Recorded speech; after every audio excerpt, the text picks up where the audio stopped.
Queridos hermanos, una cordial y calurosa bienvenida aquí a la casa de Dios y puerta del cielo.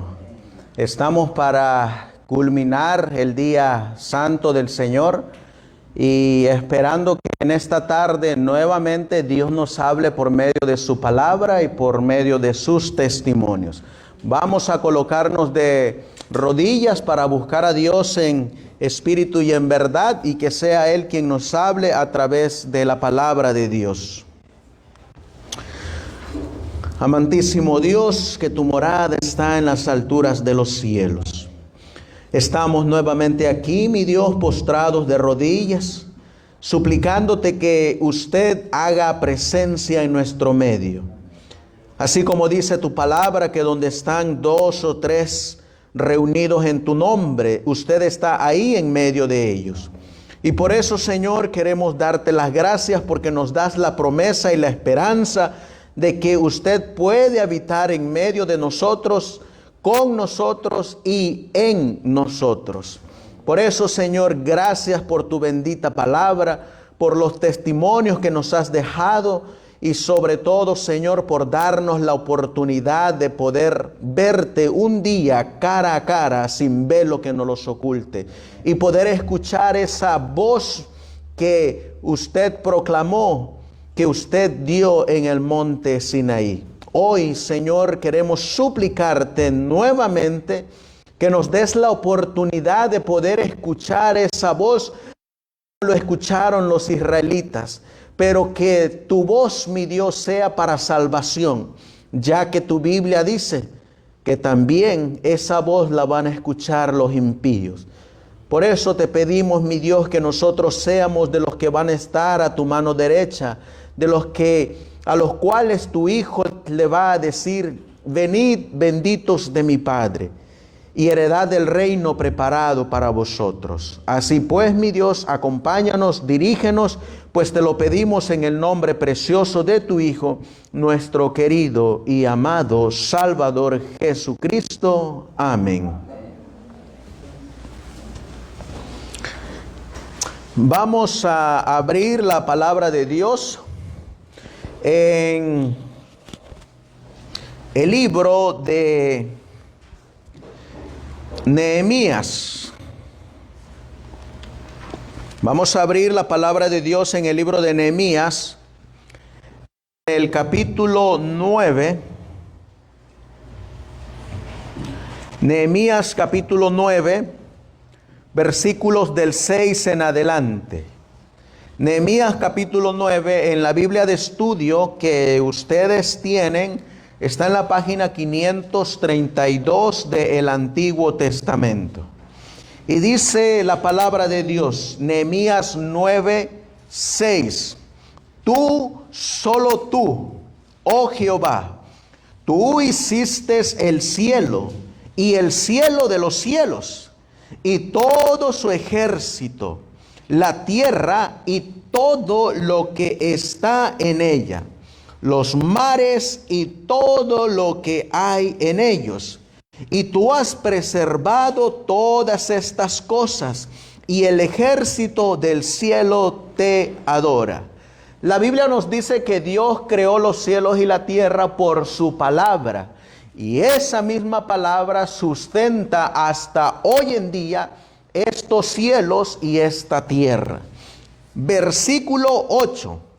Y hallaste fiel dice el versículo 7, tú eres, oh Jehová, el Dios que escogiste a Abraham y lo sacaste de Ur de los Caldeos y le pusiste el nombre Abraham. Les hago la pregunta, ¿quién escogió a quién? Dios escogió a quién? Abraham. ¿Quién escogió a quién en el monte Sinaí? Dios, ¿a quién escogió? Al pueblo de Israel que lideraba a Moisés. No es que Israel escogió a Dios. No, Dios lo escogió a este pueblo para que fuera diferente de todos los pueblos. Ahora les hago la pregunta, hermanos. A ustedes,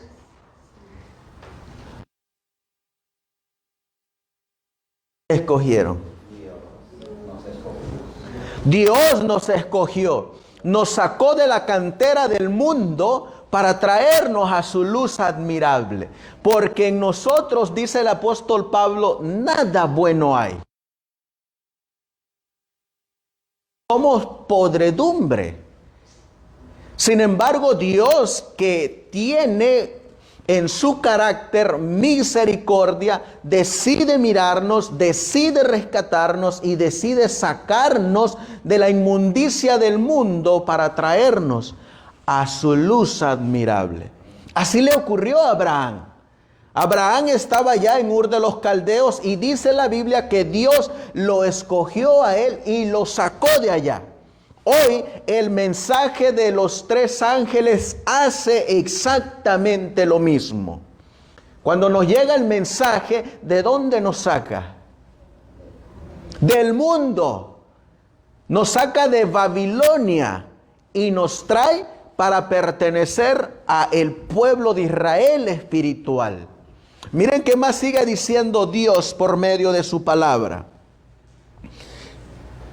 ¿Cómo encontró a Abraham? Dice, y hallaste fiel su corazón delante de ti, e hiciste pacto con él para darle la tierra del cananeo, del eteo y del amorreo y del fereceo y del jebuseo y del jerjeseo, para darle a su simiente, y cumpliste tu palabra porque eres justo. ¿Saben qué pensaba Dios de Abraham?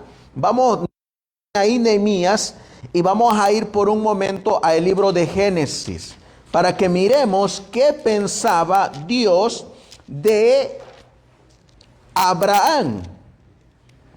Dice aquí en el capítulo 18 de Génesis, capítulo 19, Génesis capítulo 18 y el versículo 19. Dice la Biblia, porque yo lo conozco, sé que mandará a sus hijos, está hablando de Abraham, y a su casa después de sí, que guarden el camino de Jehová, haciendo justicia y juicio, para que haga venir Jehová sobre Abraham lo que ha hablado acerca de él. Ahora les hago la pregunta, ¿quién conoce a quién? ¿Quién conocía a Abraham? Dios conocía a Abraham. Y cuando lo conoció, ¿cómo le llamó Dios a Abraham? Ahí nos los va a decir en el libro de Isaías capítulo 41 y el versículo 8. Isaías 41 y 8. Miren lo que va a decir el profeta Isaías comentando a el profeta Abraham. Y dice la Biblia, pero tú, Israel, siervo mío eres tú, Jacob, a quien yo escogí, simiente de Abraham. ¿Y qué dice la Biblia? Mi amigo. Así que, ¿cómo consideraba Dios a Abraham? Su amigo. No lo consideraba cualquier cosa, lo consideraba su amigo. Pero ¿qué pensaba Dios de Abraham? Que iba y a sus hijos a que temieran a Jehová. Por eso cuando nosotros regresamos al libro de Génesis capítulo 26 y leemos el versículo 5 ahora. Génesis capítulo 26 y el versículo 5. Estamos comentando Nehemías 9. Génesis 26 y el versículo 5. Por cuanto oyó Abraham mi voz, esa misma voz que se oyó en el monte Sinaí, oyó Abraham y guardó mi precepto, mis mandamientos, mis estatutos y mis leyes. Dice la Biblia que ¿quién oyó esa voz? Abraham oyó esa voz. Por eso cuando regresamos a Nehemías capítulo 9 y leemos el versículo 8, dice, y hallaste fiel su corazón. ¿De quién era fiel ese corazón? De Abraham. Y luego miren lo que dice.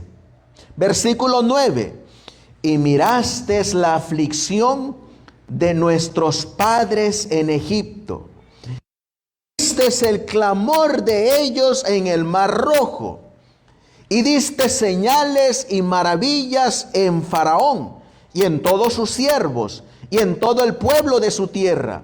Porque sabías que habían hecho soberbiamente contra ellos. Y te hiciste nombre grande, como en este día. Y dividiste el mar delante de ellos. Y así pasaron por medio de él en seco. Y a sus perseguidores echaste en las profundidades, como una piedra en turbulentas aguas. Y con columna de nube los guiaste de día y con columna de fuego de noche, para alumbrarles el camino por donde habían de ir. Y ahora el versículo 13. De ahí es de donde vamos a comenzar nuestro estudio esta tarde. Y sobre el monte Sinaí descendiste y hablaste con ellos desde el cielo y les diste juicios rectos, leyes verdaderas y estatutos y mandamientos malos. Así dice. Y mandamientos buenos. Así que los mandamientos de Dios, ¿cómo son? Exactamente lo mismo que dice el apóstol Pablo en Romanos capítulo 7. Porque su ley es santa, justa y buena. Ahora, vamos a regresar nosotros a el libro de Éxodo en el capítulo 20. Éxodo capítulo 20 y vamos a leer el versículo 1. Dice la Biblia. Y habló Dios todas estas palabras diciendo. ¿Quién habló ahí, hermanos? Dios. Y cuando leemos Génesis 1:1, cuando dice, y en el principio creó Dios los cielos y la tierra, saben que nos está hablando de Dios Padre y su Hijo.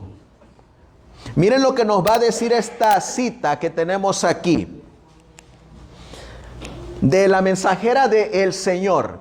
Esta cita está escrita en Historical Sketches y dice así, con el Padre en el Sinaí. Miren lo que dice esta cita.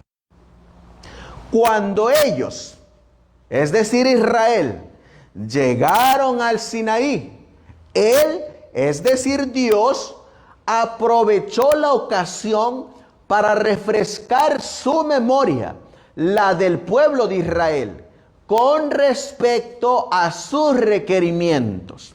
Y ahora miren lo que está en rojo. Cristo y el Padre, estando lado a lado sobre el monte con majestad solemne, ¿qué hicieron? Proclamaron los 10 mandamientos. Así que en el monte Sinaí, ¿quiénes descendieron? Tanto el Padre como el Hijo. ¿Y quiénes recitaron estos 10 mandamientos? El Padre y el Hijo. Por eso es que la tierra temblaba. Y por eso cuando Éxodo 21 dice, y habló Dios, nos está hablando del Padre y del Hijo. Por eso miren esta otra declaración. Cuando fue pronunciada, esto está escrito en Señales de los Tiempos del 15 de octubre de 1896. Dice aquí, cuando fue pronunciada la ley, ¿en dónde? En el Sinaí. El Señor el creador del cielo y la tierra, estuvo al lado de su Hijo, envuelto en el fuego y el humo en el monte. Así que, ¿quiénes estaban ahí en el monte Sinaí? El Padre y el Hijo, y estaban recitando los 10 mandamientos. Ahora, miren lo que sigue diciendo.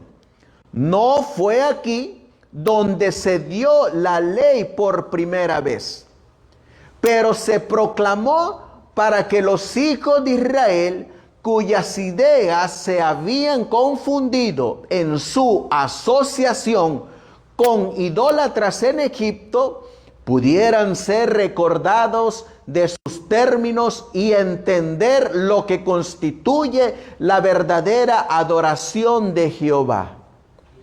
Fíjense que una cosa es que Dios diga los 10 mandamientos, que Dios proclame los 10 mandamientos, y otra cosa es que Dios escriba los 10 mandamientos. Dios no había escrito los 10 mandamientos antes. ¿Cuándo fue la primera vez aquí en la tierra que Él escribió sus 10 mandamientos? En el Sinaí. Pero antes del Sinaí, como dice aquí la cita, ya se había dado o se había proclamado la ley de Dios.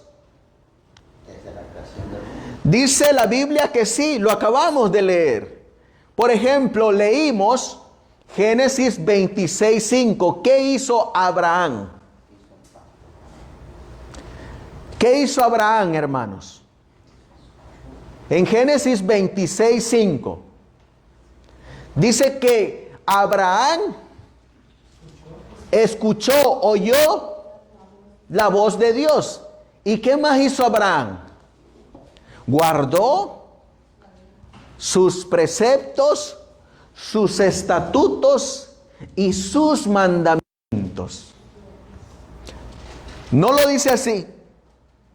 Así lo dice, así está escrito Génesis 26:5. Lo acabamos de leer. ¿Sí lo encontraron? Dice Génesis 26:5. Por cuanto oyó Abraham mi voz, guardó mi precepto, ¿y qué más guardó? Mis mandamientos. Así que, ¿qué conocía Abraham? Los mandamientos de Dios, la ley de Dios. Antes de que la diera en el monte Sinaí. Solo que, ¿qué era lo que no había hecho Dios? No la había escrito, pero ya Dios la andaba hablando. Ya Dios se la andaba enseñando a sus hijos. Eso era como se enseñaba antes de que Dios la escribiera en tablas de piedra. Miren lo que va a decir el libro de Deuteronomio. Deuteronomio nos lo explica un poquito mejor. En el capítulo 6. Deuteronomio capítulo 6, versículo 1. Dice la Biblia: estos pues son los mandamientos, estatutos y decretos que Jehová vuestro Dios mandó que os enseñase, para que los aprendas y no los pongas por obra. Así dice. Para que los pongáis por obra en la tierra. Ahora miren lo que va a decir en el versículo 6. Y estas palabras, hablando de los mandamientos, de sus estatutos y decretos, y estas palabras que yo te mando hoy, ¿en dónde estarán? Sobre tu corazón. Versículo 7. ¿Y qué era lo que tenía que hacer el pueblo de Israel? Tanto después que Dios les recordó en el monte Sinaí los mandamientos, y antes de que Dios las escribiera en tablas de piedra. ¿Qué era lo que tenían que hacer? Dice: y las repetirás ¿a quiénes? A tus hijos, y hablarás de ellas estando en tu casa y andando por el camino y al acostarte y cuando te levantes. Así que si esta orden Dios se la da a Adán, ¿qué debió de haber hecho Adán? Vamos a comenzar desde Adán. ¿Qué hubiera hecho Adán si Dios le dice a Adán que haga esto? Repetírselas, ¿verdad? ¿A quién se las repetiría? A sus hijos. ¿Y sus hijos? A sus hijos. Pero resulta que ahora viene Abel, viene Caín, Caín mata a Abel y sale un tercer hijo a Adán, Set, y luego Set tiene hijos. ¿Qué tiene que hacer Set ahora? Repetírselas también. ¿Y el hijo de Set qué tiene que hacer? También repetírselas a sus hijos. Y cuando llegamos a Abraham, ¿qué tuvo que haber hecho Taré, padre de Abraham? Enseñarle los mandamientos. ¿Se dan cuenta cómo Dios antes promulgaba, decía, pero qué era lo que no había hecho? Escribirla. ¿Cuándo fue que escribió Dios por primera vez esos mandamientos? Aquí en la tierra. En el Sinaí. Sin embargo, ya el pueblo conocía estos mandamientos, porque se repetía de generación en generación. Si no, miren lo que dice el libro de Éxodo. Vamos a leerlo. Éxodo capítulo 16, donde está el maná. Éxodo 16 y el versículo 4. Éxodo 16, 4. Miren lo que dice las Sagradas Escrituras. Y Jehová dijo a Moisés: he aquí, yo os haré llover pan del cielo, y el pueblo saldrá y recogerá una porción para cada día, para que yo lo pruebe si anda en mi ley o no. ¿Se dan cuenta? ¿Con qué fin Dios les estaba dando el maná? Para probarlo si andaban en qué. En su ley. Pero resulta que la ley Dios la proclama con voz de trueno en el monte Sinaí. Y todavía no habían llegado ahí al monte Sinaí. Entonces, ¿qué conocía el pueblo de Israel ya? La ley, los mandamientos de Dios. Por eso, como dice la cita aquí, hermanos, dice aquí: no fue aquí, es decir, en el monte Sinaí, donde se dio la ley por primera vez. No fue ahí. Ya se venía repitiendo los mandamientos de Dios de mucho más tiempo atrás. Solamente que no se había escrito en tablas de piedra. Cuando llegan al monte Sinaí, aparecen tanto el Padre como su Hijo, y los dos proclaman los mandamientos de Dios. Hay un librito que nos ayuda también, y ese librito se llama El Pacto Eterno, del pastor Elio Joseph Waggoner. Comentando estos versículos que leímos, miren lo que dice él. Por lo tanto, la ley estaba también en el mundo antes de ser proclamada en el Sinaí, tanto como lo estuvo después, dado que donde no hay ley, no se inculpa del pecado. Dios dijo a Isaac: oyó Abraham mi voz y guardó mi precepto, mis mandamientos, mis estatutos y mis leyes. ¿Qué guardó Abraham? Los mandamientos. Y luego dice aquí lo que está subrayado en rojo: antes de que el pueblo de Israel hubiera llegado a Sinaí, al caer el maná por primera vez, Dios dijo que lo estaba probando para ver si anda en mi ley o no. Por eso sigue diciendo: es pues evidente, sigue diciendo el testimonio de Waggoner, que la proclamación de la ley desde el Sinaí no marcó diferencia alguna en la relación del hombre con Dios. ¿Por qué no marcó diferencia? Porque ellos ya conocían la ley, ya la sabían. Solamente que esos 400 años que estuvieron en Egipto, ¿qué le pasó al pueblo de Israel? Se le olvidó. Se acostumbraron a vivir en la idolatría. Se acostumbraron a las fiestas paganas. Tan grande fue su costumbre que vemos que cuando Moisés bajó del monte Sinaí, ¿cómo estaba el pueblo de Israel? Bailando, celebrando fiesta a Jehová, pero con un becerro de oro, creyendo que estaban adorando a Dios, pero falsamente. Miren qué más sigue diciendo. La misma ley existía ya antes de ese tiempo y con el mismo efecto. Mostrar a las personas que eran pecadoras. Toda la justicia que demanda la ley, toda la que el ser humano pueda tener, ha sido siempre la posesión de los hombres de fe, de entre los cuales Enoc y Abraham fueron ejemplos notables.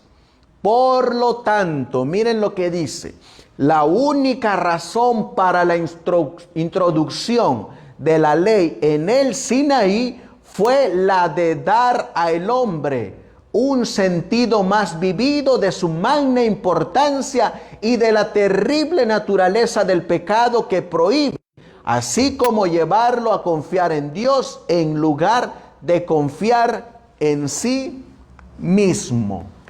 Así que podemos nosotros entonces mirar ahí que ya la ley estaba antes del Sinaí. También vamos a mirar quiénes bajaron al monte Sinaí. El Padre y quién más. Y el Hijo.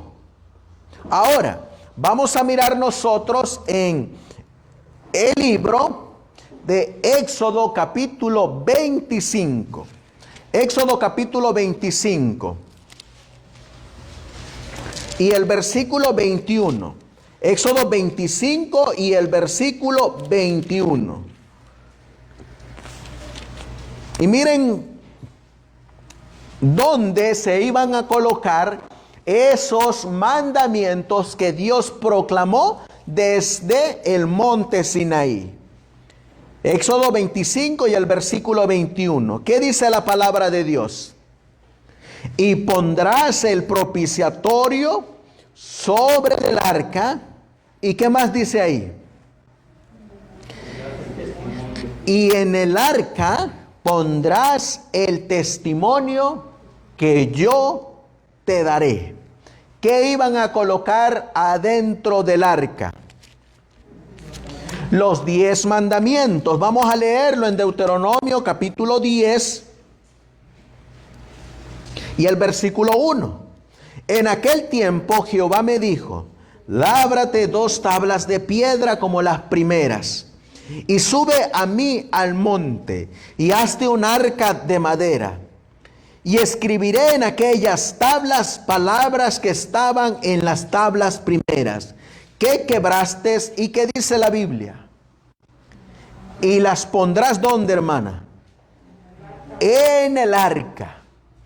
Cuando Moisés acabó de construir el santuario, de acuerdo al modelo que se le mostró en el monte Sinaí, y cuando acabaron de ordenar a los sacerdotes, la tribu de Leví, para el ministerio en el sacerdocio, vamos a leer en Éxodo capítulo 40, qué fue lo que ocurrió en el versículo 16. Éxodo 40 y el versículo 16. ¿Qué dice la Biblia, hermanos? Éxodo 40, 16. Y Moisés hizo conforme a todo lo que Jehová le mandó, así lo hizo. Versículo 17. Y así, en el día primero del primer mes, en el segundo año, el tabernáculo fue erigido. Y Moisés hizo levantar el tabernáculo y asentó sus bases y colocó sus tablas y puso sus vigas e hizo alzar sus columnas. 19. Y extendiendo la tienda sobre el tabernáculo y puso la sobrecubierta encima del mismo, como Jehová había mandado a Moisés. Y el versículo 20, miren lo que dice. Y tomó y puso, ¿qué dice ahí? El testimonio dentro del arca. Y colocó las varas en el arca y encima del propiciatorio sobre el arca.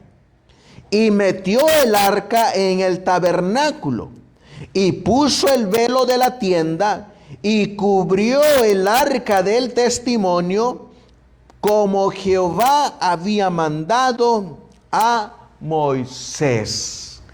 Así que en donde fue que fue colocada el testimonio. Fue colocada en el arca, aquí, como lo miramos nosotros aquí.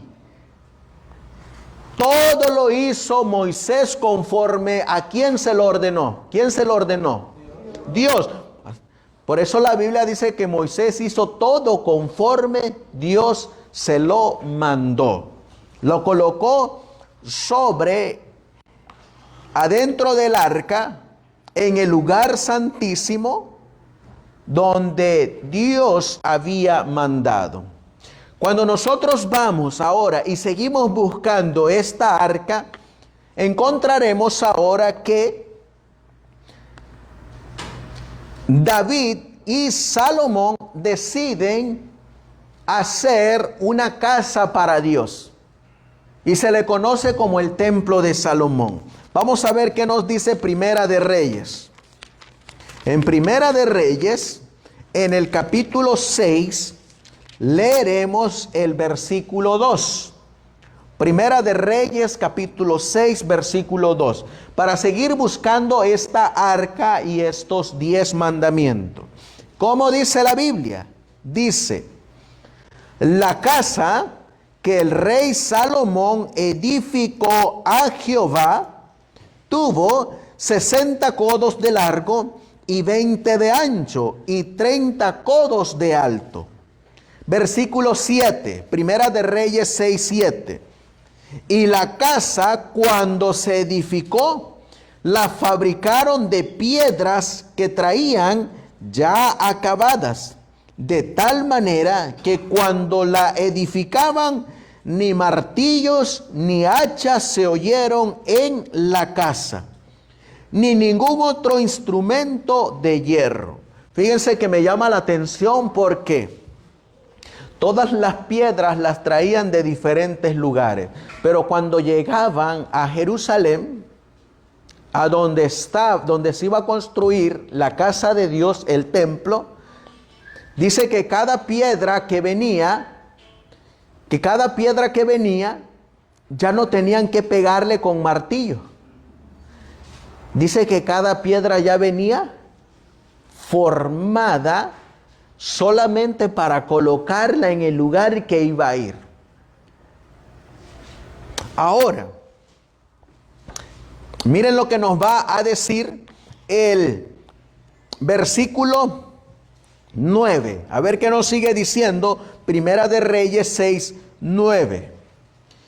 Edificó pues la casa Salomón y la terminó, y cubrió la casa con artesanos de cedro. Versículo 12.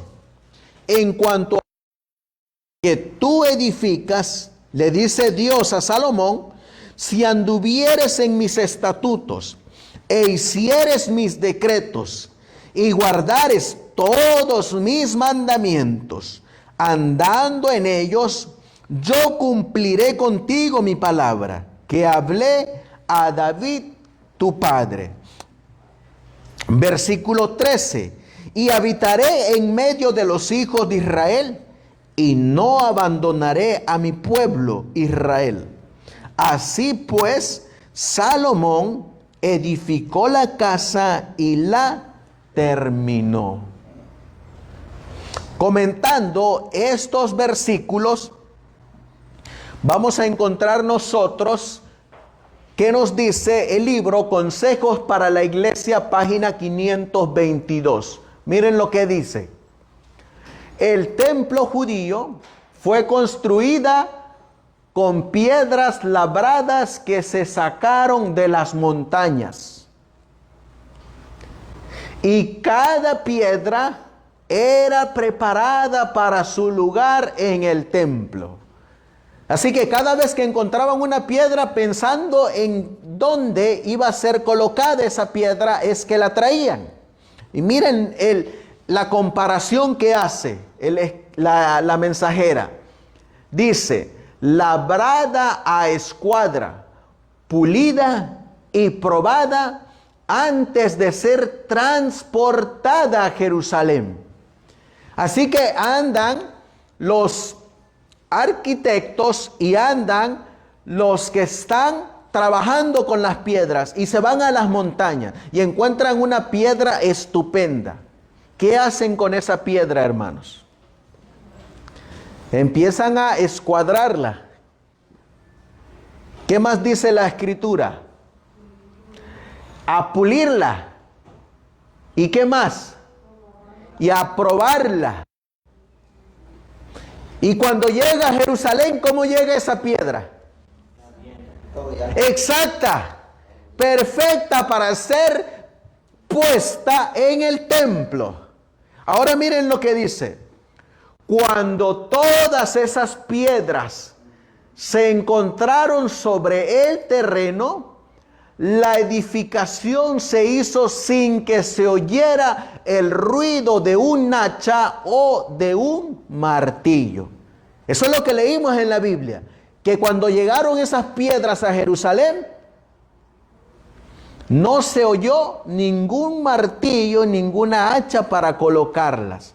Ahora les hago la pregunta, ¿nosotros qué somos de acuerdo al apóstol Pablo?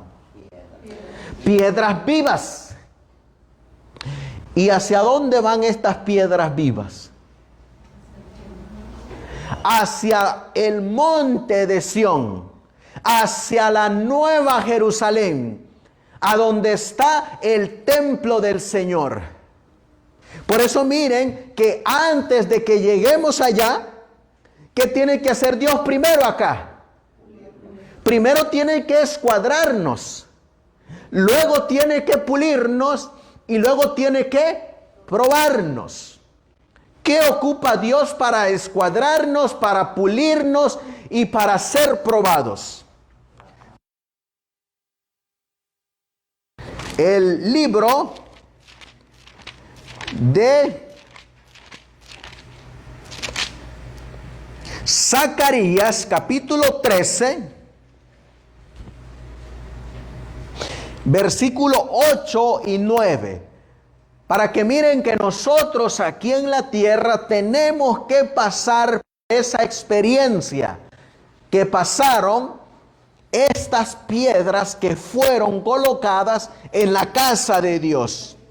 Zacarías capítulo 13 y el versículo 8 dice: y acontecerá en toda la tierra, dice Jehová, que dos partes serán cortadas en ella y perecerán, mas la tercera quedará en ella.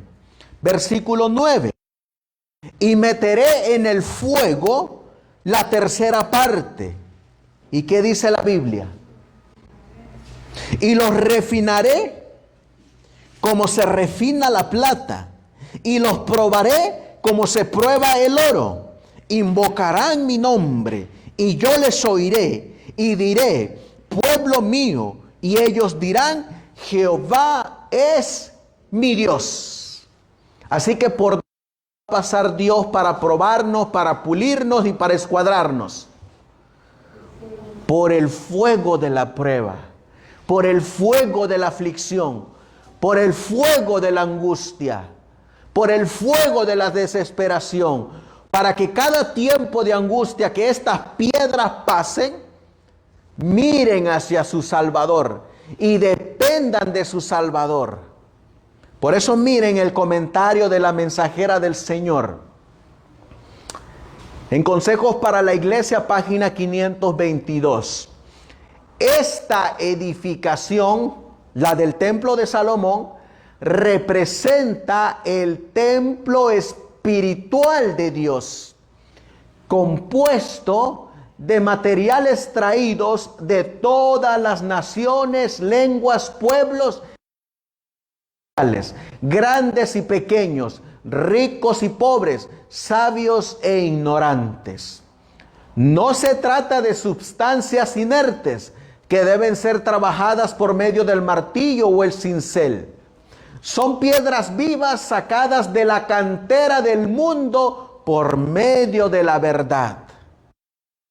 Sigue diciendo, y el gran arquitecto, el Señor del templo, está ahora labrándolas y ¿qué más? Y puliéndolas, preparándolas para su lugar respectivo en el templo espiritual. Ese templo, una vez terminado, será perfecto en todas sus partes y causará la admiración de los ángeles y de los hombres, porque Dios es su arquitecto y constructor. Así que ¿quién está construyendo ese templo, hermanos? Dios. ¿Y con quiénes los está construyendo? Con nosotros. Nosotros somos esas piedras vivas. Miren lo que va a seguir diciendo. Es capítulo 6, donde estábamos leyendo.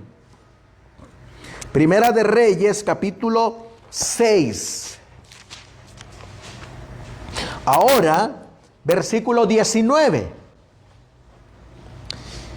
Y adornó el lugar santísimo por dentro, en medio de la casa, para poner allí, ¿qué cosa? El arca del pacto de Jehová. Así que ¿en dónde iba a ir el arca del pacto? Primera de Reyes 6:19. ¿En dónde iba a ir el arca del pacto? En el lugar santísimo. ¿Y esa arca del pacto de quién es? De la Biblia. Versículo 23. Hizo también en el lugar santísimo 2 querubines de madera de olivo, cada uno de 10 codos de altura. 27. Y puso estos querubines en la casa adentro. Y los querubines tenían las alas extendidas, de modo que el ala de uno tocaba una pared y el ala del otro querubín tocaba la otra pared. Y las otras 2 alas se tocaban la una a la otra en la mitad de la casa. ¿Saben ustedes que en el templo de Salomón cuántos querubines había? De acuerdo a lo que leímos, ¿cuántos querubines habían? ¿Cuántos mandó a hacer Salomón? 2. ¿Y cuántos mandó a hacer Moisés? 2. Entonces, ¿cuántos querubines habían? 4 querubines. Cuando Salomón, por medio de los sacerdotes, decide meter el arca de Jehová en el lugar santísimo, querubines de pie. Los querubines estaban ya hechos de pie. Y lo único que hicieron es meter el arca entre medio de los querubines. Y al meterlo entre medio, ahora se hacían 4 querubines que estaban resguardando el arca del pacto. Miren lo que nos va a decir el comentario de Historia de la Redención en la página 188. Dice aquí, 4 ángeles. ¿Cuántos? 4 ángeles del cielo acompañaban siempre el arca de Dios en todas sus peregrinaciones, para protegerla de cualquier peligro y para cumplir toda misión que se les requiriera en relación con ella. Jesús, el Hijo de Dios, seguido por los ángeles celestiales, iba delante del arca cuando ésta se aproximaba al Jordán. Así que ahí va el arca del pacto. ¿Y cuántos ángeles van delante de esa arca? 4. ¿Y quién más va delante de esos 4 ángeles? Jesús, el Hijo de Dios, Jehová. Ahí va. ¿Y qué era lo que hacían estos 4 ángeles con el arca? La protegían. Miren lo que sigue diciendo. Las aguas, cuando llegaron al Jordán, se dividieron delante de su presencia. Cristo y los ángeles permanecieron junto al arca, y los sacerdotes en el lecho del río, hasta que todo Israel cruzó el Jordán. Ahí se mantuvieron los 4 ángeles y Cristo. Cristo y los ángeles acompañaron el arca cuando ésta giraba en torno de Jericó. Así que cuando los sacerdotes llevaban el arca sobre sus hombros y le dieron esas 7 vueltas a Jericó, ¿quiénes iban enfrente de esa arca? Los 4 ángeles. ¿Y quién más? Y Jesús. Ahora les hago la pregunta. ¿Miraban los sacerdotes que allí iban esos 4 ángeles y Jesús? No lo miraban. Pero ahí estaban. Su presencia. Miren qué más sigue diciendo.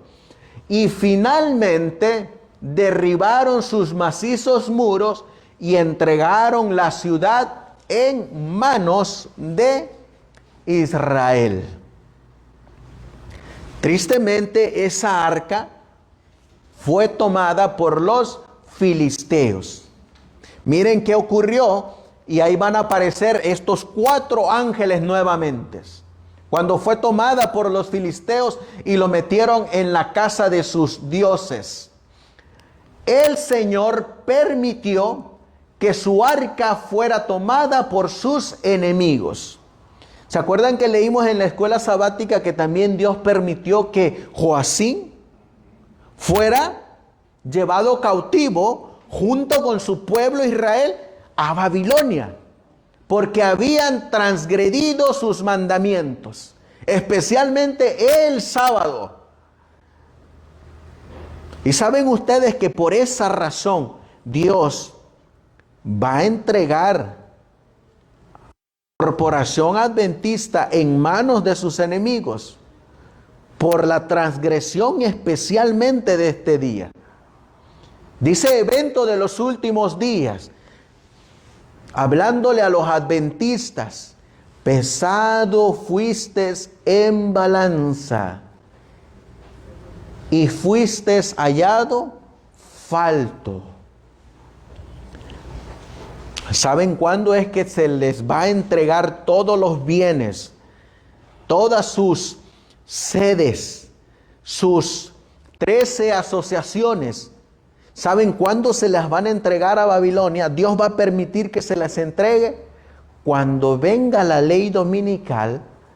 Todas esas instituciones van a ser simplemente pasadas a manos del nuevo orden mundial. Ahí las van a tomar. Dios va a permitir que ocurra eso. Como dice aquí, el Señor permitió que su arca fuera tomada por sus enemigos para mostrar a Israel cuán vano era confiar en ella. ¿En dónde es que estaban confiando el pueblo de Israel? En el arca. nosotros en quién debemos de poner nuestra confianza. En Jehová. El arca es un símbolo del carácter y la autoridad de Dios. Miren lo que va a decir. Para mostrar a Israel cuán vano era confiar en ella. Símbolo de su presencia, mientras se hallaba transgrediendo los mandamientos que contenía. ¿De qué se jactaba el pueblo de Israel? Se jactaba de que ellos tenían las tablas, de que ellos tenían los mandamientos, de que Dios los había escogido. Pero ¿qué era lo que no tenía el pueblo? La obediencia a eso que Dios le dio. Eso es lo que está diciendo aquí. Mientras se hallaban transgrediendo los mandamientos que contenía. ¿Saben qué es lo más ridículo? Que nosotros digamos y defendamos algo que no estamos guardando o que no estamos obedeciendo. Porque hoy en día la corporación se jacta y dice: nosotros somos el pueblo de Dios. Nosotros tenemos los mandamientos de Dios. Nosotros tenemos el mensaje de los 3 ángeles. Dios nos escogió. Pero ahora pregúntele, ¿cómo guarda usted el sábado? Oh, pues el sábado yo lo guardo celebrando las festividades del mundo. ¿Sabe cómo guardo yo el sábado? Que en la sociedad de jóvenes, pues lo que presento son juegos bíblicos, obras teatrales, chistes. De vez en cuando me traigo a un payaso, lo pongo enfrente y me tiene feliz a la congregación. Así es como guardo yo el sábado. Y le pregunta a usted, y predican el mensaje de los 3 ángeles, y les dicen ellos: creemos en el mensaje, pero no lo predicamos. Imagínense, así estaba el pueblo de Israel. Y miren qué más hacían. Miren lo que hace Dios. El Altísimo quiso humillarlos al retirar de en medio de ellos el arca sagrada. ¿Quién quiso humillarlos y quién los humilló? El Altísimo, Dios. Porque ellos se jactaban: tenemos a Dios con nosotros. Respetaban a ese Dios. Miren lo que va a decir Jeremías, el profeta Jeremías, en el capítulo 7. Jeremías capítulo 7. Y el versículo 1 en adelante. Palabras fuertes de Jeremías al pueblo de Israel. Palabra de Jehová que vino a Jeremías diciendo: ponte a la puerta de la casa de Jehová y predica allí esta palabra. ¿En dónde estaba predicando Jeremías? ¿En la puerta de qué? De la casa de Jehová. ¿Saben qué puerta era? La puerta del templo de Salomón, que Salomón construyó. Ahí estaba Jeremías predicando. Y Jeremías en su predicación hace esto: ponte a la puerta de la casa de allí esta palabra y di: oíd palabra de Jehová, todo Judá. Yo diría hoy que Jeremías diría: oíd palabra de Jehová, todo adventista del 7º día. Así diría. Y sigue diciendo la Biblia: los que entráis por estas puertas para adorar a Jehová. Dice el versículo 3: así dice Jehová de los ejércitos, Dios de Israel: mejorad, ¿qué cosa? Vuestros caminos. ¿Y qué más? Y vuestras obras. y os haré morar en este lugar. Versículo 4 viene lo que hoy en día, ¿saben a los que predican como Jeremías, cómo les llaman hoy en día?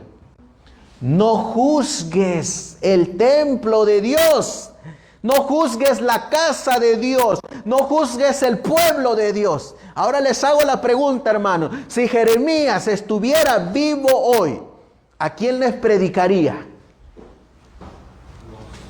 A los adventistas del séptimo día. ¿Y qué les diría Jeremías a los adventistas? No confiéis en qué. ¿Qué dice la Biblia? En palabras de mentira, diciendo: templo de Jehová, templo de Jehová, templo de Jehová es este. ¿En qué estaba confiando y en qué se estaba autoengañando el pueblo? En una mentira, diciendo: Dios está con nosotros. ¿Cómo llamarían a Jeremías hoy en día, hermanos, si él predicara esto? Oh, Jeremías está predicando en contra de la iglesia adventista. Vamos a censurarlo, vamos a disciplinarlo, y si no se acata la disciplina, vamos a borrarlo del libro de la iglesia. Así le dirían a Jeremías hoy en día. Ahora, ¿qué creen ustedes que haría Jeremías? ¿Seguiría predicando o se quedaría como un perro mudo? Jeremías seguiría predicando. Y saben ustedes que ahí mismo sigue diciendo, versículo 5: mas si mejorareis cumplidamente vuestros caminos y vuestras obras, si con exactitud hiciereis justicia entre el hombre y su prójimo, y no oprimiereis al extranjero, al huérfano y a la viuda, ni en este lugar derramareis la sangre inocente, ni anduviereis en pos de dioses ajenos para mal vuestro, entonces os haré morar en este lugar, en la tierra que di a vuestros padres para siempre. He aquí que vosotros confiáis en palabras de mentira que no aprovechan. ¿No es así?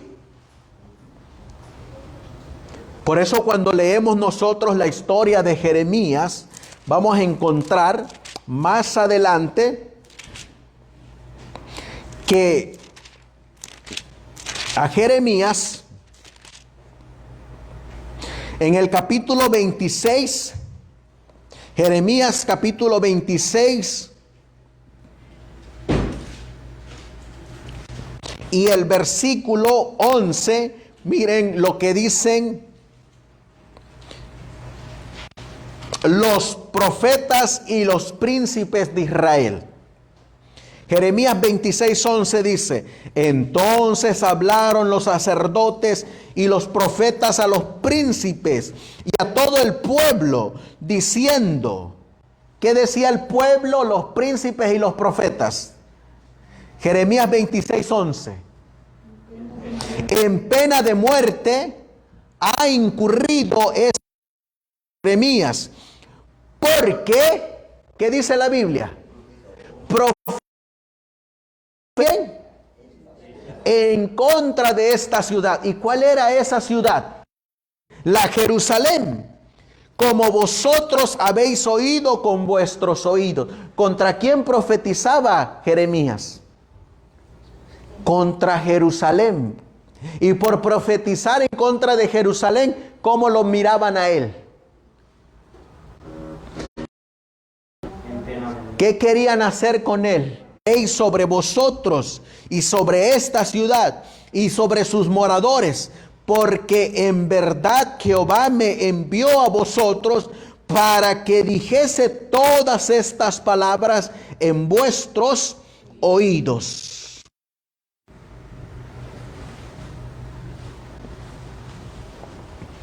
Así que ¿quiénes serían en manos de los filisteos? Los filisteos tenían, según creían, al famoso Dios de los israelitas. ¿Cómo se sentían los filisteos? Felices, porque los filisteos habían oído que el Dios de Israel era poderoso, que había destruido a la nación egipcia, que había abierto el mar rojo. Y miren qué más sigue diciendo, que había llevado a cabo tan grandes maravillas para ellos y que los había convertido en el terror de sus enemigos. Miren lo que hicieron los filisteos. Llevaron el arca de Dios a Asdod y la ubicaron en un espléndido templo, erigido en honor del más popular de sus dioses, es a saber, Dagón, y la pusieron junto a su ídolo. Ahí tienen el arca y lo ponen junto a su dios Dagón. Miren lo que va a hacer Dios por medio de sus ángeles. A la mañana siguiente, los sacerdotes de esos dioses entraron al templo y se aterrorizaron al descubrir que Dagón había caído en tierra sobre su rostro delante del arca del Señor. Ahí pusieron el arca y a un lado estaba el dios Dagón. Y al siguiente día, cuando llegan los sacerdotes de Dagón, encuentran a Dagón de frente mirando al suelo. Y lo miraron aterrorizados. Ahorita vamos a mirar quiénes hicieron esta trampita al dios Dagón. Es como que si le metemos el pie y lo tiramos. Ahorita miren quiénes hicieron esto. Lo levantaron los sacerdotes de Dagón y lo pusieron en su lugar primitivo, donde estaba primero. Creyeron que podría haber caído accidentalmente. Dijeron, bueno, a lo mejor solito se cayó, pero como este pobre Dios no se puede levantar solo, pues vamos a levantarlo nosotros. Es lo mismo que ocurre hoy en día. Se adoran a diferentes dioses, pero resulta que esos dioses se caen y no se pueden levantar. Entonces viene el sacerdote y los levanta. O sus dioses en las calles, pero resulta que ese Dios ni puede caminar, entonces los tienen que cargar en el hombro para hacerlo exhibido. Miren que sigue diciendo. Pero al otro día lo encontraron caído como la vez anterior. Es decir, lo levantaron y nuevamente ¿cómo lo encontraron? Tirado. Sigue diciendo. Sobre su rostro. Lo encontraron como la vez anterior sobre su rostro en el suelo. Y la cabeza del ídolo y sus dos manos estaban separadas del cuerpo. En su segunda vez, ya no lo dejaron como en la primera vez. En la segunda vez, cuando cae, se les desprendieron sus dos manos y la cabeza rodó. Miren quiénes hicieron esto. Los ángeles de Dios. ¿Cuántos ángeles eran? 4. Los ángeles de Dios que siempre acompañaban al arca, arrojaron en tierra ese ídolo inerte. Inerte quiere decir sin vida, que no puede oír, que no puede ver, que no puede caminar, que no puede sentir, que no puede saber nada. Así que yo me imagino a los ángeles, que uno de ellos se animó y dijo, pues vamos a tirarlo. Lo tiran. Viene otro y dice, oh, déjame cortarle una mano. Le cortan la mano. Viene el otro ángel y dice, oh, a mí déjame cortarle la otra. Y le cortan la otra. Y viene el tercero, bueno, pues para acabar la obra completa vamos a cortarle la cabeza también. Y le cortan la cabeza. Esos ángeles Miren qué más sigue diciendo. Los ángeles de Dios que siempre acompañaban el arca arrojaron en tierra ese ídolo inerte. Y después, ¿qué dice? Lo mutilaron. ¿Quiénes fueron los que cortaron esas partes? Los ángeles. Ahora imagínense ustedes a un ángel cortando un ídolo de piedra. Ahí. Cortar, despedazar. Y ahí están los ángeles haciendo eso, para poner de manifiesto que Dios, el Dios viviente, está por encima de todos los dioses y que en su presencia toda deidad pagana no es nada. ¿Se dan cuenta la diferencia entre adorar al Dios verdadero y adorar a dioses paganos? Esos dioses paganos ni ven, ni oyen, ni sienten, ni caminan, ni pueden escucharnos, ni pueden hablarnos, no pueden hacer nada. Por eso, comentando, la hermana White sigue diciendo en Historia de la Redención, página 198 ahora. Cuando Salomón terminó de edificar el templo, reunió a los ancianos de Israel y a los hombres más influyentes de entre el pueblo para traer el arca del pacto del Señor de la ciudad de David. Estos hombres se consagraron a Dios y con gran solemnidad y reverencia acompañaron a los sacerdotes que llevaban el arca. Ahora les hago la pregunta, hermanos, si Dios quiere escribir, ¿qué debemos de hacer? ¿Qué dice ahí? Debemos de consagrarnos a Dios con gran solemnidad y reverencia para que Dios escriba eso tan sagrado que no le permitió a nadie que lo escribiera. ¿Saben ustedes que hay más de 30 escritores en la Biblia? Y a ninguno de esos escritores Dios le permitió, y que fueron escritores inspirados por Dios, a ninguno de ellos Dios le dijo, ok, mira Moisés, escríbeme los 10 mandamientos. No, ni tampoco le dijo a David, mira David, escríbeme los 10 mandamientos. Tampoco, ni mucho menos vino el profeta Jeremías y le dice, escríbeme los 10 mandamientos. Tampoco.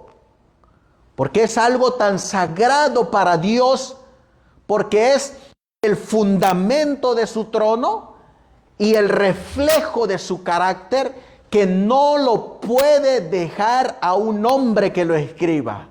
Por eso Él lo tiene que escribir con su propio dedo. Miren qué más sigue diciendo. Los sacerdotes metieron el arca del pacto de Jehová en su lugar, en el santuario de la casa, en el lugar santísimo, debajo de las alas de los querubines. ¿Se dan cuenta? ¿En dónde metieron el arca? ¿Debajo de las alas de qué? Así que cuando llevaron el arca, ¿quiénes ya estaban ahí de pie? Los querubines en el lugar santísimo. Por eso habían 4 querubines en el templo de Salomón. ¿Y cuántos querubines o ángeles siempre acompañaban el arca? 4.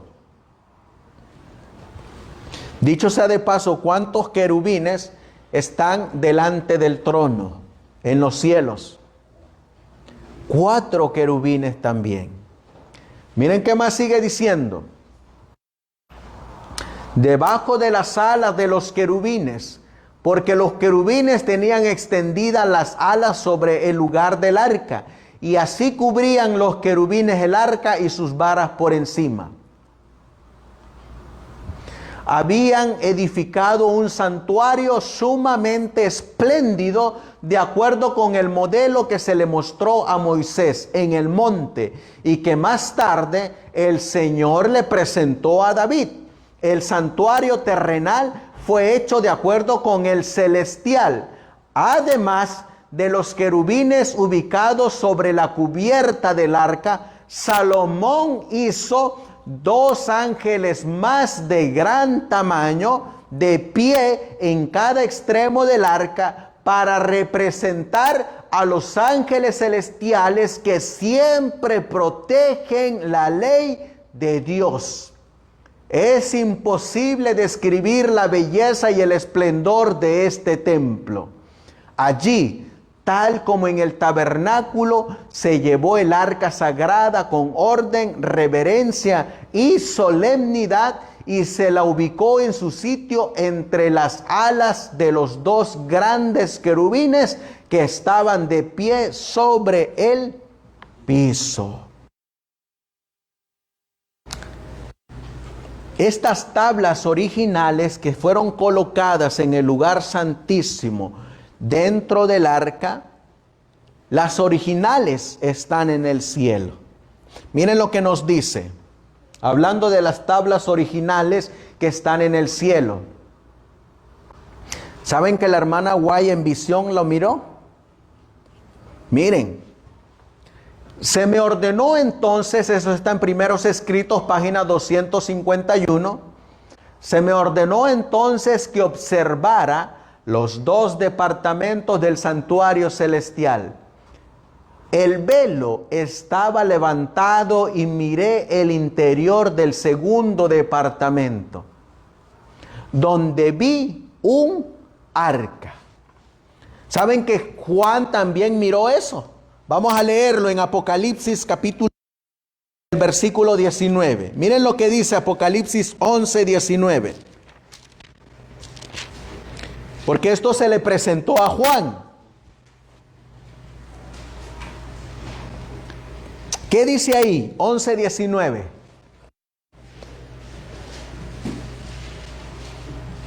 Dice la Biblia, y el templo de Dios fue abierto, ¿en dónde?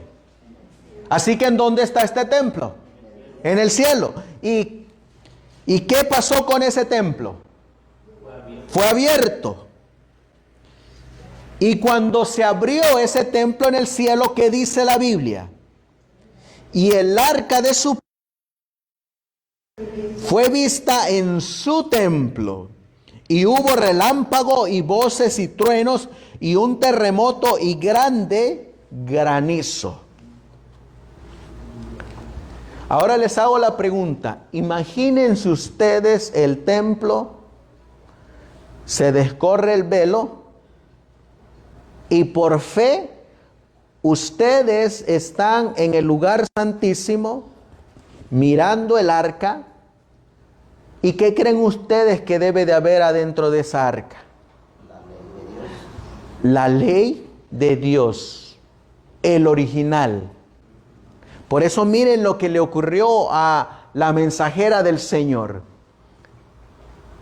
Donde vi un arca, al parecer de oro finísimo. El borde que rodeaba la parte superior del arca era una hermosa labor en figura de coronas. En el arca estaban las tablas de piedra con los 10 mandamientos. Así que, ¿qué contiene el arca que está en el cielo? Las tablas, los 10 mandamientos, los originales. Esas tablas a Moisés se les presentó también. Por eso cuando Dios le dice a Moisés, lábrate unas tablas como las primeras. Entonces Moisés tuvo que haber mirado esas tablas. Ahora les hago la pregunta. ¿Ustedes han mirado esas tablas? ¿Físicamente? No. Y ahora les pregunto, ¿espiritualmente? Sí. Físicamente no, pero espiritualmente la hemos mirado. Miren qué más sigue diciendo. El Señor me dio una vista del santuario celestial. El templo de Dios estaba abierto en el cielo y se me mostró el arca de Dios cubierta con el propiciatorio. 2 ángeles estaban parados, uno en cada extremo del arca, con sus alas extendidas sobre el propiciatorio y sus caras vueltas hacia él. Esto me informó mi ángel acompañante. Representaba a toda la hueste celestial que miraba con reverencia hacia la ley de Dios, que había sido escrita por el dedo de Dios. Jesús levantó la cubierta del arca y contemplé las tablas de piedra en las que estaban escritos los 10 mandamientos. Esto está tomado de Life Schedule en la página 95. Ahora Dios a nosotros nos hace una invitación. Que así como ellos pueden contemplar el lugar santísimo, y pueden contemplar el arca, y pueden contemplar los 10 mandamientos, hay un pequeño residuo que va a contemplar también eso mismo. Miren lo que va a decir. Se me mostró que el residuo, ¿qué dice ahí? Siguió por la fe ¿a quién? Al pastor, dice así, a Jesús en el lugar santísimo.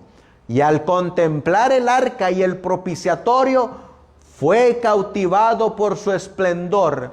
Jesús levantó entonces la tapa del arca y he aquí que se vieron las tablas de piedra con los 10 mandamientos grabados en ellas. Y miren lo que hace el remanente, el residuo. El residuo, ¿qué dice? Leyó. ¿Qué cosa leyó? Aquellos vividos oráculos, los mandamientos, pero retrocedió tembloroso al ver que el cuarto mandamiento estaba rodeado de una ola de gloria y brillaba en él una luz mucho más viva que en los otros 9. De los 10 mandamientos, ¿cuál brillaba más? El cuarto mandamiento. Miren qué más. Así que cuando nosotros miramos y leemos los 10 mandamientos, siempre hay un mandamiento que nos tambalea. ¿Cuál es ese mandamiento? El cuarto. ¿Y saben por qué? Porque el cuarto, cuando nosotros no conocemos la ley, por naturaleza lo estamos quebrantando. Y cuando llegamos a los 10 mandamientos y vemos, sorprende, porque siempre se nos ha enseñado que el día del Señor es el domingo. Pero cuando llegamos al cuarto nos damos cuenta que el día del Señor es el sábado. Y entonces retrocedemos para atrás como signo de que estamos sorprendidos porque hemos sido engañados. Y vemos que ahora la luz de la verdad nos dice: el cuarto mandamiento es mi día. No harás en él obra alguna. Tú, ni tu hijo, ni tu hija, ni tu siervo, ni tu sierva, ni tu criado, ni tu buey, ni tu bestia, ni tu buey, ni tu extranjero que esté dentro de tus puertas. Y nos sorprende. Por eso miren lo que sigue diciendo. Ningún indicio encontró allí de que el descanso sabático se hubiese abolido o trasladado al primer día de la semana. El mandamiento está escrito tal como lo dictó la voz de Dios en solemne e imponente majestad sobre el monte, entre el fulgor de los relámpagos y el estampido de los truenos. ¿Saben ustedes que estos mandamientos van a volver a ser repetidos y van a volver a ser escuchados? ¿Se acuerdan cuántos estaban debajo del monte Sinaí cuando Dios pronunció y luego le entregó a Moisés esas 10 palabras o los 10 mandamientos? ¿Cuántos eran, hermano José? Arriba de 600,000. Arriba de 600,000 israelitas, sin contar a las mujeres y sin contar a los niños y a los viejitos. A ellos no se los contó, solamente a los de 20 para arriba y a los que podían ir a la guerra. Pero ¿saben ustedes que en esta segunda vez que Dios vuelva a promulgar su ley desde el cielo, se van a volver a retumbar la tierra desde un extremo hasta el otro extremo? Dice la Biblia en el libro de Hebreos, eso lo leímos en la mañana, pero no leímos el comentario. Hebreos capítulo 12. Y el versículo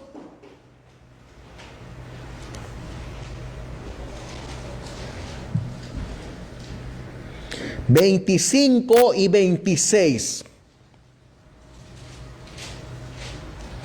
Hebreos 12, 25 y 26 dice: mirad que no desechéis al que habla, porque si no escaparon aquellos que desecharon al que hablaba en la tierra, muchos menos nosotros, si desecháramos al que habla desde el cielo.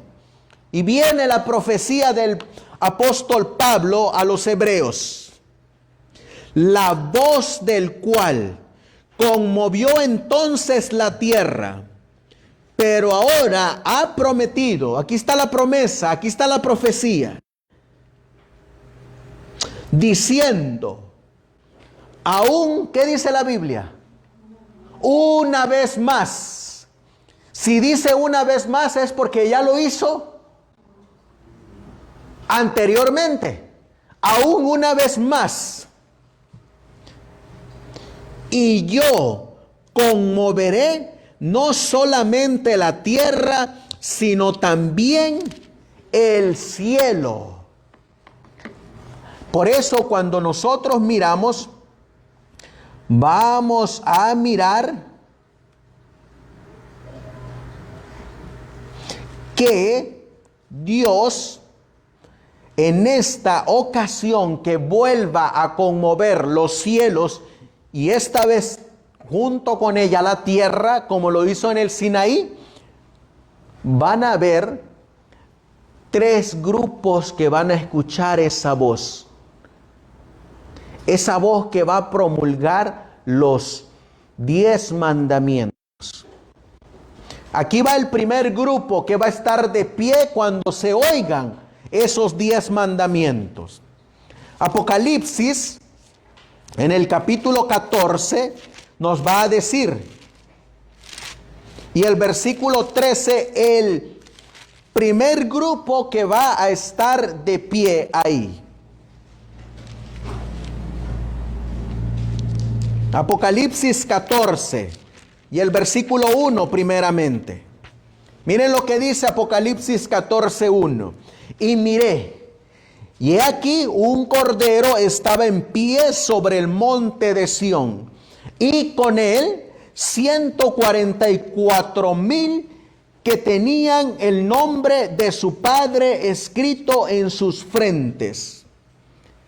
Y nos va a decir el versículo 4: estos son los que no fueron contaminados con mujeres, porque son vírgenes. Estos son los que siguen al Cordero por donde quiera que él va. Estos fueron redimidos de entre los hombres por primicias para Dios y para el Cordero. El primer grupo que va a estar de pie cuando se promulgue nuevamente la ley de Dios por segunda vez aquí en la tierra, como lo hizo en el monte Sinaí, son los 144,000 que van a estar de pie. El segundo grupo lo vamos a encontrar en Apocalipsis capítulo 14 y el versículo 13. Miren lo que dice Apocalipsis 14, 13. Y oí una voz del cielo que me decía: escribe, bienaventurados de aquí en adelante los muertos que mueren en el Señor. Sí, dice el Espíritu, porque descansan de sus trabajos, pero sus obras con ellos continúan. Estos bienaventurados que menciona el apóstol Juan son los mismos bienaventurados que van a resucitar, como dice Daniel capítulo 12.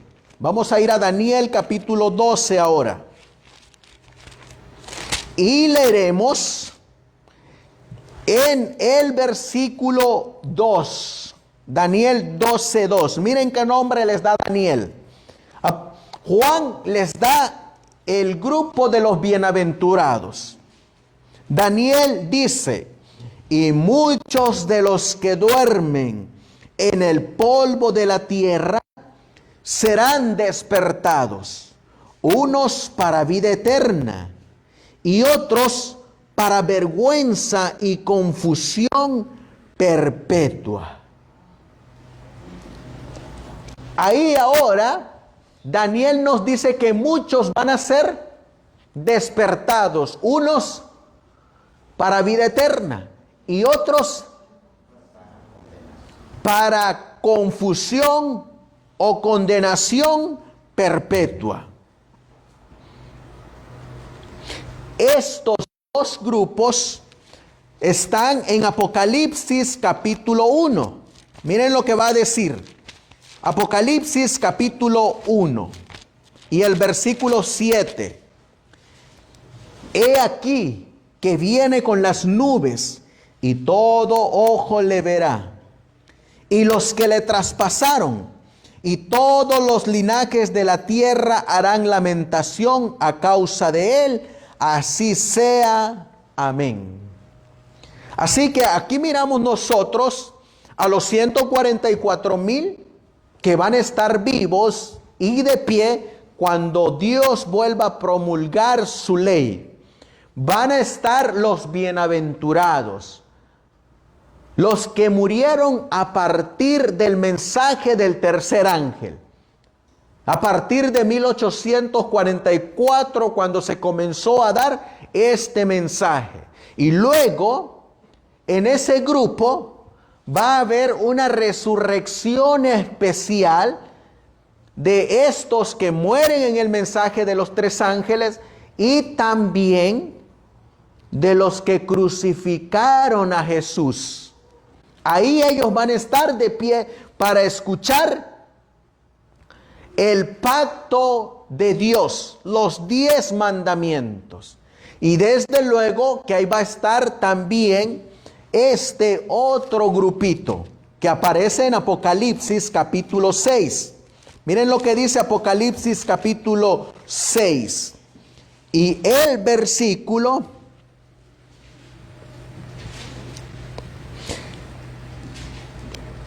14 al 16. Dice aquí: y el cielo se apartó como un pergamino que es enrollado, y toda montaña y toda isla fue removida de su lugar. Y los reyes de la tierra, y los magistrados, y los ricos, y los capitanes, y los poderosos, y todo siervo y todo libre, se escondieron en las cuevas y entre las peñas de las montañas. Y decían a las montañas y a las peñas: caed sobre nosotros y escondednos del rostro de aquel que está sentado sobre el trono y de la ira del Cordero. Así que cuando hacemos nosotros una recapitulación, vamos a mirar que van a estar, si los ponemos en grupo, serían 4 en total. El primer grupo, ¿cuál sería? De los 144,000. Ese es el primer grupo. El segundo grupo serían los de la resurrección especial, pero los que resucitan para vida eterna. El tercer grupo sería los que resucitan en esa resurrección especial, pero son los que crucificaron y mataron a Cristo. Y el cuarto grupo sería los impíos que quedaron hasta el final de ese tiempo. Los que van a decir que caigan las peñas sobre ellos. Ese grupo que llegó hasta la séptima plaga, donde se va a promulgar la ley de Dios, ese grupo que va a pedir que se mate a los 144,000, también va a escuchar esa voz de Dios cuando Él proclame los 10 mandamientos. Por eso volvemos a hacer la recapitulación. Primer grupo, 144,000. Segundo grupo, los que resucitan para vida eterna en la resurrección especial, los que mueren en el mensaje de los 3 ángeles. Tercer grupo, los que resucitan en esa resurrección especial, pero que fueron los que clavaron en la cruz a nuestro querido llamado Salvador. Y el cuarto grupo son los impíos que quedaron vivos hasta la séptima plaga. Ellos son los que están ahí, de pie. Miren el comentario de lo que hemos analizado. Dice aquí, comenzando con Daniel 12:2, en la séptima plaga. Esto está ocurriendo en la séptima plaga. Los sepulcros se abren y muchos de los que duermen en el polvo de la tierra serán despertados. Unos para vida eterna. ¿Quiénes son esos? Los que murieron en la fe del mensaje de los 3 ángeles. Y otros para vergüenza y confusión perpetua. Todos los que murieron en la fe del mensaje del tercer ángel salen glorificados de la tumba. ¿Para qué? ¿Para oír qué cosa? El pacto de paz que Dios hace con los que guardaron su ley. Así que para que oigan ese pacto, ¿qué tiene que ocurrir con ellos? Tienen que ser despertados, resucitados. Y miren qué más sigue diciendo. Los que le traspasaron, Apocalipsis 1:7, los que se mofaron y se rieron de la agonía de Cristo, los romanos, y los enemigos más acérrimos de su verdad y de su pueblo, son resucitados para mirarle en su gloria y para ver el honor con que serán recompensados los fieles y obedientes. Miren qué más sigue diciendo. Densas nubes cubren aún el firmamento. Recuerden que aquí, cuando los sepulcros se abren, hay un grupito que ha estado de pie y ha estado pasando el gran tiempo de angustia. ¿Quién fue ese grupito? Los 144,000. Muy bien. Y aquí aparece el segundo grupito. Cuando los sepulcros se abren. Y aquí aparece el tercer grupo, los que le traspasaron.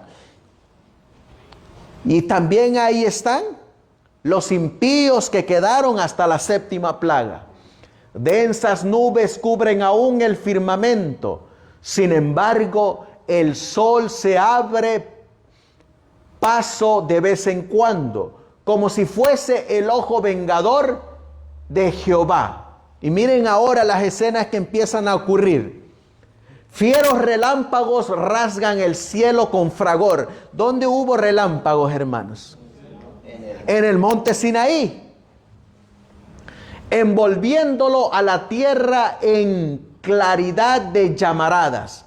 Por encima del ruido, ¿qué producen esos relámpagos? Ruido.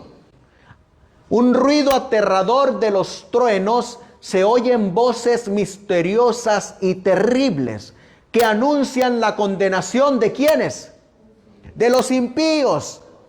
Ahí está el otro grupo también. No todos entienden las palabras pronunciadas, pero los falsos maestros las comprenden perfectamente.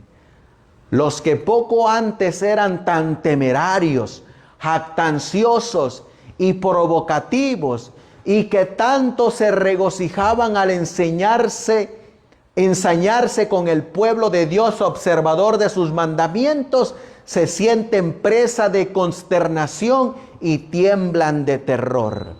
¿Saben quiénes son esos? Los que le enseñan al pueblo a guardar el primer día de la semana. Pero ¿saben quiénes más también van a estar? Adventistas del séptimo día que decidieron voluntariamente colocarse la marca de la bestia. Adventistas que prefirieron como es vender su primogenitura por un plato de lentejas. Adventistas que se dejaron llevar por sus pastores cuando no encontraban ningún temor en violar el sábado.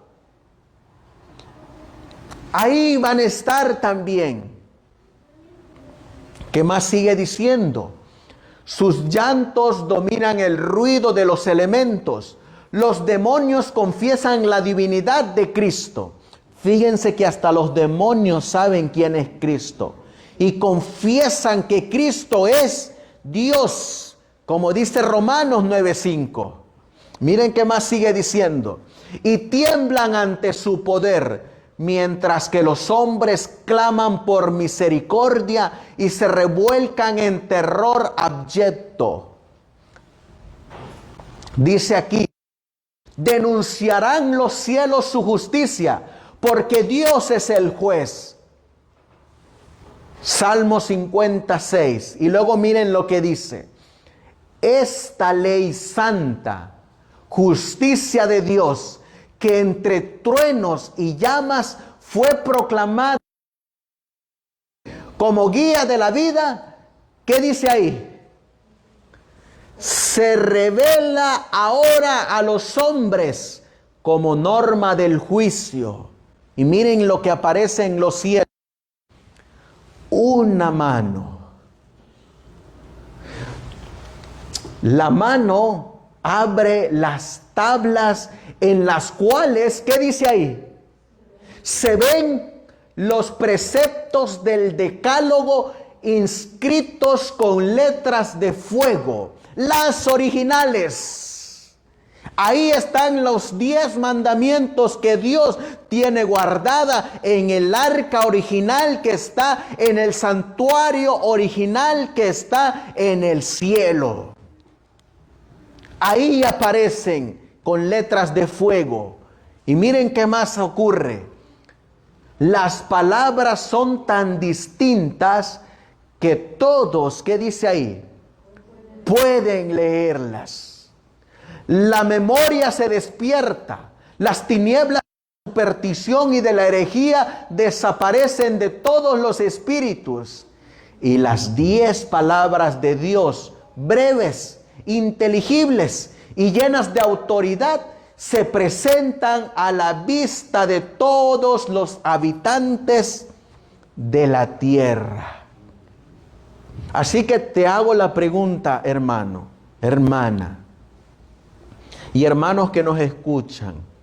Si nos mantenemos fieles a sus preceptos, ¿de qué bienaventuranza vamos a participar, hermanos? De eso mismo que le ocurrió a Moisés. ¿Qué le ocurrió a Moisés?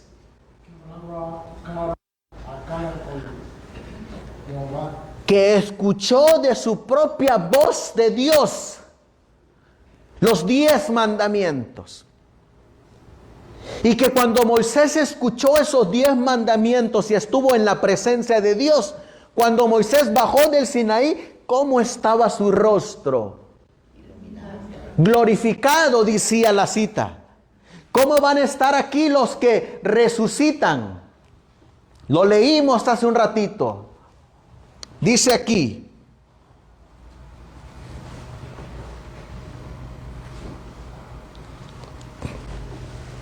A ver.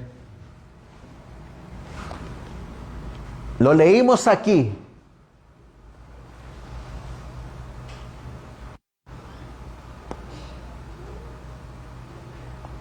Que salían glorificados. Aquí está en amarillo, miren. Todos los que murieron en la fe del mensaje del tercer ángel, ¿cómo salen de sus tumbas? Salen glorificados. ¿Cómo salen sus rostros?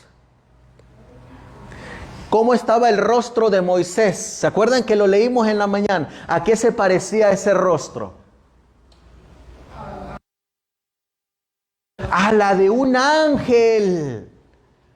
Así se parecía el rostro de Moisés. ¿Y cómo se va a parecer nuestro rostro si nos mantenemos fieles a los mandamientos de Dios? Como la de un ángel, nuestro rostro va a ser glorificado, como le ocurrió a Moisés bajo del Sinaí, cuando estuvo en la presencia de Dios. Por eso sigue diciendo aquí, es imposible describir el horror y la desesperación de aquellos que pisotearon los santos preceptos. Viene el lloro y el lamento. Y tristemente, no solamente van a estar ahí los muchos que ahora no quieren aceptar los mandamientos. ¿Saben quiénes más van a estar ahí? Adventistas nominales. Adventistas de nombre, que a la última hora van a cambiar de bando.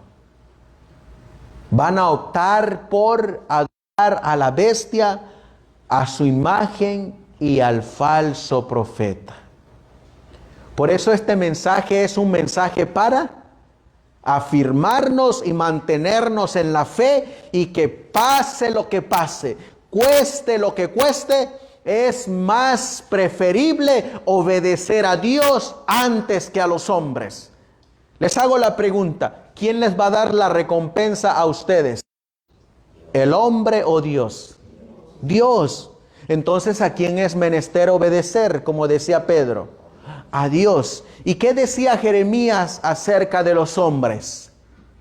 Maldito el hombre que confía en el hombre.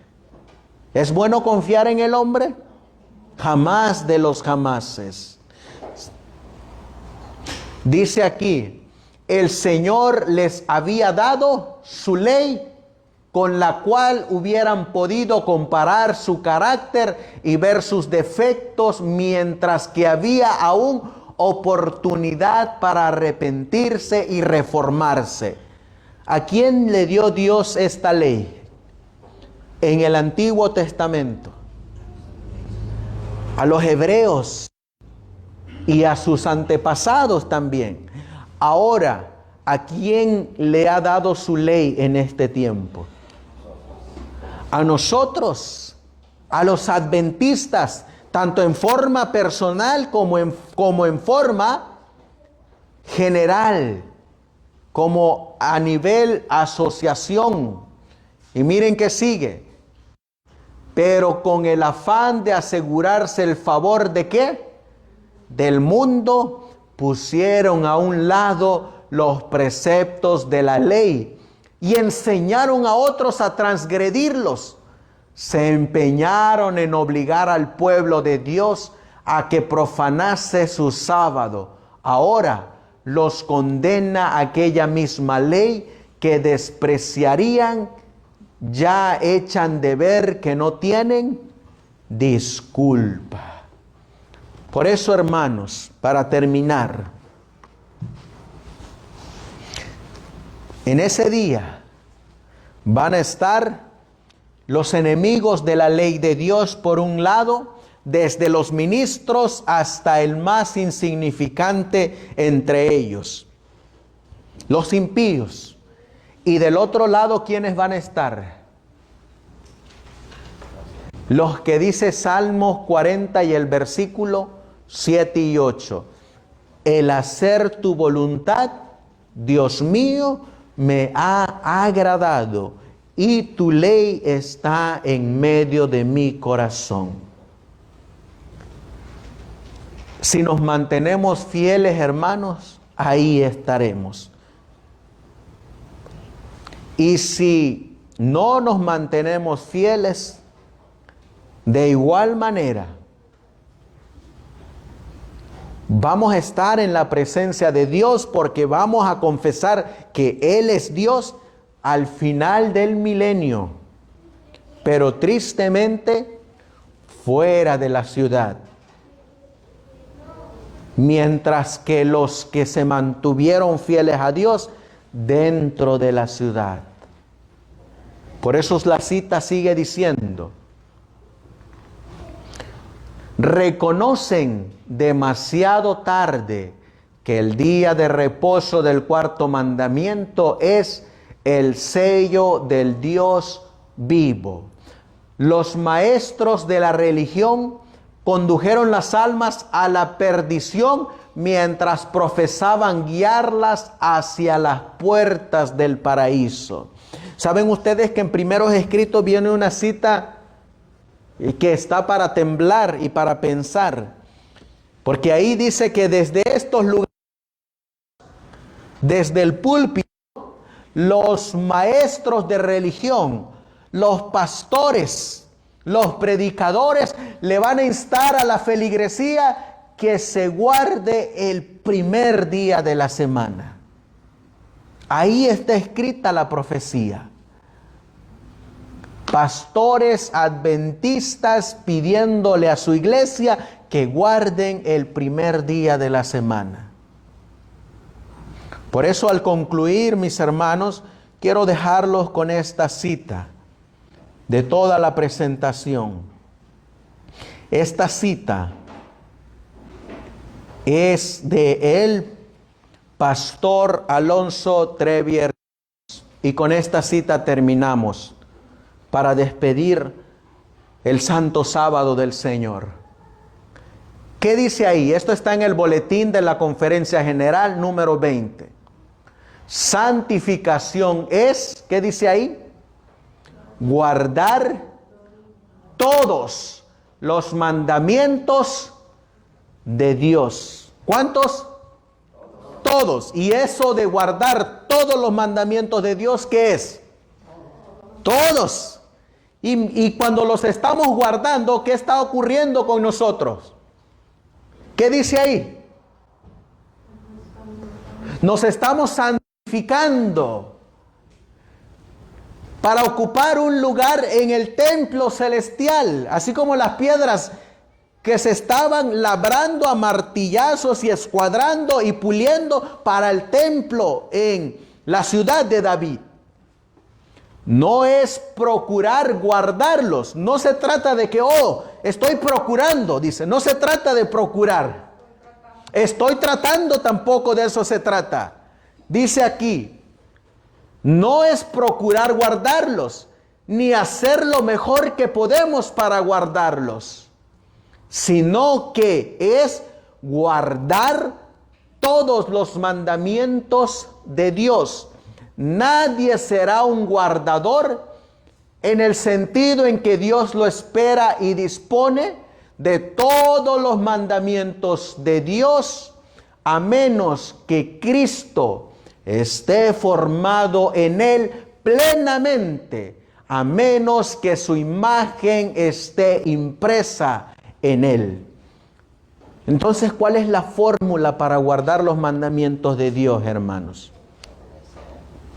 Tener a Cristo ¿en dónde? En nuestro corazón. Amar a Cristo, vivir para Cristo, pensar en Cristo, caminar con Cristo. Cuando usted está enamorado, ¿en quién piensa? Hermano José, cuando estaba enamorado, ¿en quién pensaba? En la muchacha. Cuando uno está enamorado, uno sueña con la persona, piensa con la persona, quiere caminar con la persona, quiere vivir con la persona, quiere levantarse con la persona, quiere dormir con la persona, quiere formar con la persona, planes con la persona. Y solo la persona es la que vive en esa mente. Ahora, ¿qué quiere hacer Cristo con nosotros? Cristo quiere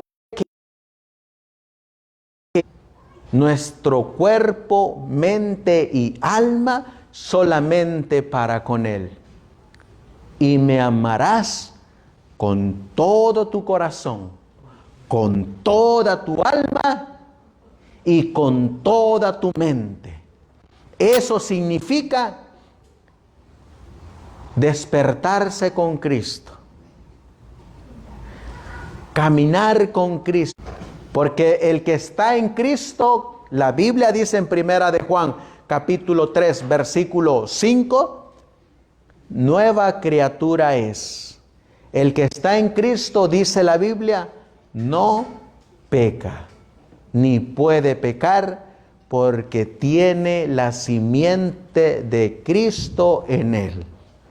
Vamos a ponernos de rodillas y vamos a darle gracias a Dios para que Él pueda morar en nosotros, con nosotros, y que nosotros podamos dejarle permitir que Él haga su obra en nosotros.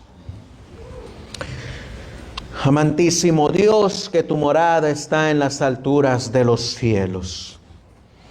Aquí estamos, mi Dios, al finalizar tu santo sábado. Ya el sol se está poniendo, ya se fue tu día santo. Y queremos darte las gracias, Señor, porque ha sido un sábado bendecido. Ha sido un sábado santificado. Y queremos suplicarte, Señor, que a partir de ahora, nuevamente estemos conscientes de recibir el próximo sábado, donde nuevamente nos deleitaremos con la visita especial que tú haces en este día. Por eso, Señor, te ruego y te suplico que durante estos 6 días que comienzan hoy, queremos suplicarte que nos ayudes a vivir contigo, a despertar contigo, a caminar contigo, a hacer planes contigo, a entregarte nuestra vida a ti. Y te ruego y te suplico, Señor, por mis hermanos que están aquí, que algunos están pasando pruebas. Tu palabra dice, venid a mí todos los que estáis trabajados y cargados, que yo os haré descansar. Ayúdanos, Señor, a confiar en ti, a depender de ti. También te ruego y te suplico, Señor, por mis hermanos y hermanas que nos han acompañado durante la transmisión de este día, algunos en sus hogares, otros en diferentes partes, pero sabemos, Señor, que aunque no nos conocemos personalmente, como dice tu canto, un día nos veremos junto al río y ahí nos conoceremos y ahí, Señor, nos abrazaremos, porque dice tu palabra que ahí no van a haber distancias grandes como las que hay ahora, sino que ahí, Señor, todos nos conoceremos. Hoy, Señor, estamos a distancia, pero lo que nos une eres tú. Lo que nos une es tu palabra. Lo que nos une, Señor, es una fe.